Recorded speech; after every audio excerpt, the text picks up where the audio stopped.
I think men.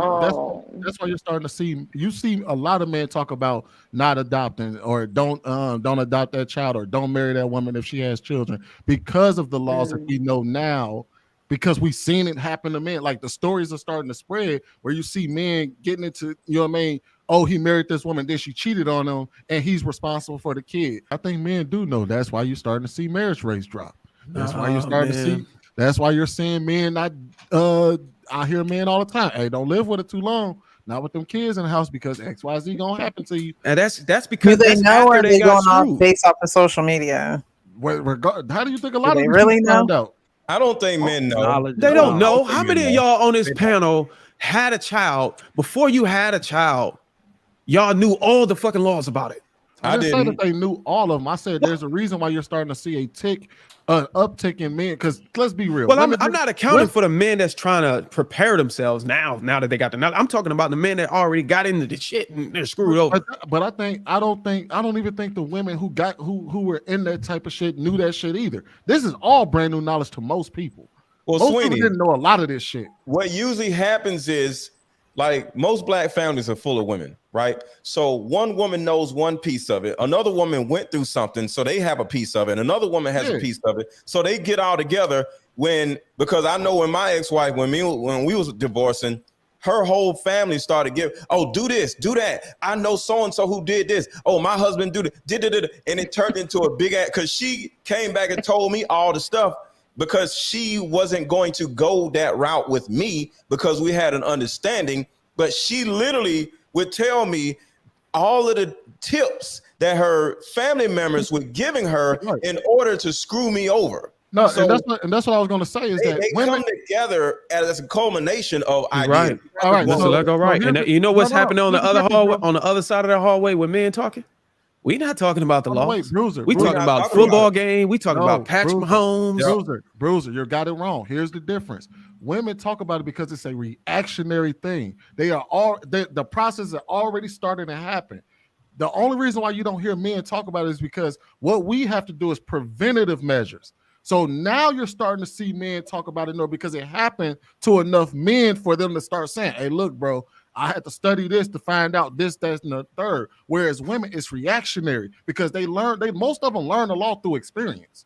Well, see, we may have to pull up a stat on this because I'm gonna be honest with you, Sweeney.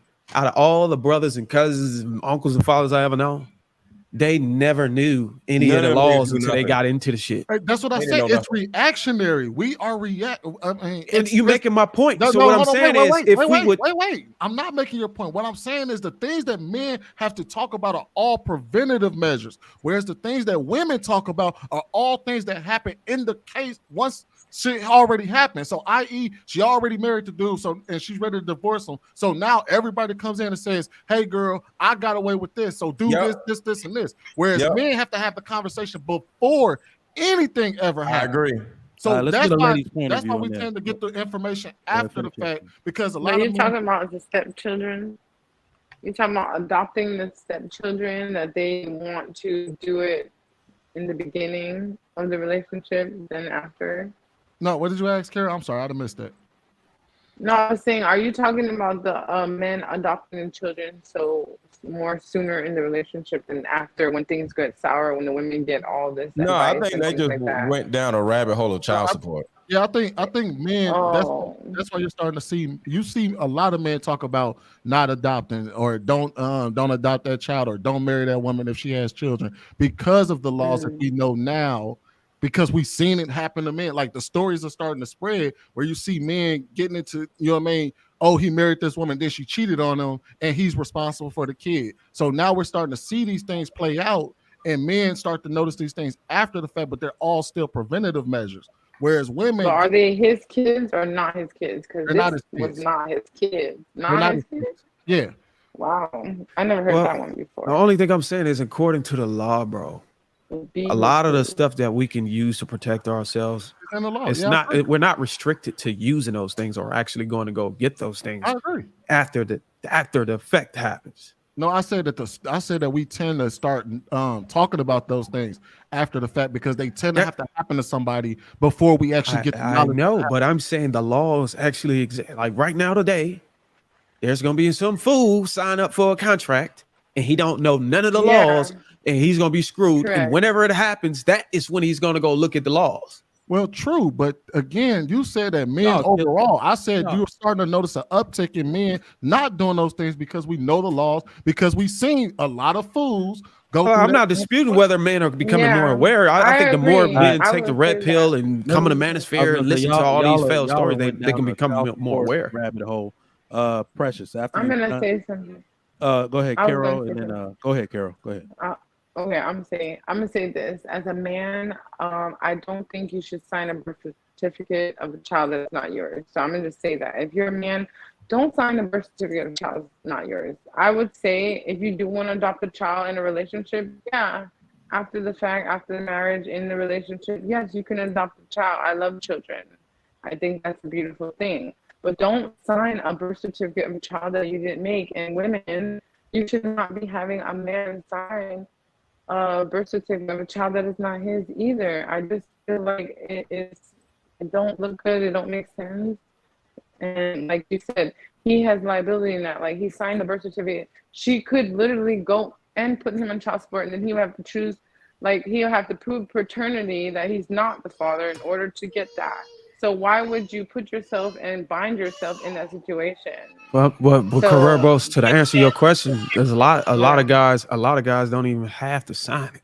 Like in some states, in a lot of jurisdictions. Let me tell you, in a lot of jurisdictions, if you house this child over a certain amount of time and years, you're automatically responsible. The housing part, you're automatically responsible for the child, and a woman can go hire an attorney and argue that, showing evidence that this kid was housed with you over that period of time, the threshold, by the law, by that state.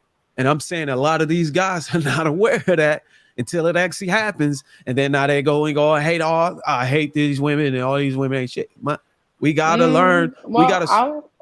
Okay, go ahead. This is what I'll say though. You're not supposed to, I don't think a man should sign any birth certificate, but at the same time, I personally don't think a man should adopt a child that's not his. Like, I'm just sorry. Like, stepfather, you married a mother, that's cool. You're there, you're present, and you're the father figure. But going as far as adopting a child that's not yours and is hers, and she know who the biological father is. Now, if it's a case where y'all can't have children, or she don't want to have biological kids, and y'all decide as a couple to both adopt a child, now that's a whole different story. But a child that she gave birth to for another man, and she know who the father is, and she not going after that man to take care of that child, you got to be a A1 idiot to go adopt a child that's not yours, or to put your name on a birth certificate knowing that child is not yours. It's like, well, let me respond to you, Leah. Let me respond to you and I get what you're saying, but when it comes to adoption, you got to understand there's benefits to it. So, like for example, and this might not be completely aligned with the boyfriend girlfriend type shit, I adopted my sister's son. You know why? Because I know that she was struggling to take care of him, and I was there to help. And also, I have the military GI Bill. Instead of her having to go try to put him through college with financial aid and give him student loans, if I adopted it, which I did, I'm able to transfer benefits to him so he can go to college. And I think a lot of people within the family should operate like that. If you got benefits, I'm willing to take any of my nieces. I'm willing to take. That's commendable. I'm just saying. I'm willing. You don't have a romantic relationship. Well, that's why I said it. I'm just saying he was already in your family. So I get it. But there's also cases like that where a man would marry a woman with kids, and he may be a sergeant major, retired or some shit, and he want to make sure all the kids in the house can go to college for free. And the only way they can do that is he has to adopt them in order to transfer those GI Bill benefits.